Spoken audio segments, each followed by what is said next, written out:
చెప్పినా అస్సలు మాకైతే దరిద్రం నెత్తిపైన కూర్చొని తాండవం ఆడుతున్నట్లే ఉంది.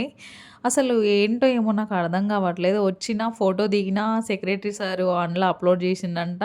కాకపోతే ఏఈ దగ్గర అది అప్‌లోడ్ అయినట్టు చూపెట్టట్లేదంట. ఆ సార్ ఏమంటుండు, "నేను ఈరోజు మీటింగ్‌లో ఉన్నమ్మా. ఈరోజు ఒక్కరోజు ఉండు. రేపు నేనే వచ్చి డైరెక్ట్ ఫోటో తీసి అప్‌లోడ్ చేస్తా" అంటున్నాడు. అసలు పిచ్చి కోపమొస్తుంది. మాకే ఎందుకు ఇట్లా అన్నీ జరుగుతున్నాయని. ఇంకా ఏం చేస్తాం, మనం చేసేది ఏం లేదు కాబట్టి వాళ్ళొచ్చినంత సేపు వెయిట్ చేసి ఫోటో దిగాల్సిందే. ఇంకా తమ్ముడైతే మళ్ళీ నా రిటర్న్ అమ్మ వాళ్ళ ఇంటికైతే తీసుకొనొచ్చిండు. తీసుకొనొచ్చి ఇంక వాడు కూడా మార్నింగ్ నుండి నాతో పాటే తిరుగుతుండు పాపము. అందుకనే ఎళ్లి ఇంకా బిర్యానీ అయితే తీసుకొచ్చిండు. అప్పుడు వంట చేసేంత ఓపిక లేదు. అందరం తిందాం రావే అంటే అమ్మ రాదసలు. మేము చిన్నగున్నప్పటి నుండి అయినా సరే ఎప్పుడైనా సరే మేము తిన్న తర్వాతనే తింటా అంటది. ఫస్ట్ మీరు తినండమ్మ నాకు ఆకలి అయితలేదని పని చేసుకుంటూ ఉంటది. తర్వాత మేము తిన్నాక ఏమన్నా మిగిలితే తింటా అంటది. లేదంటే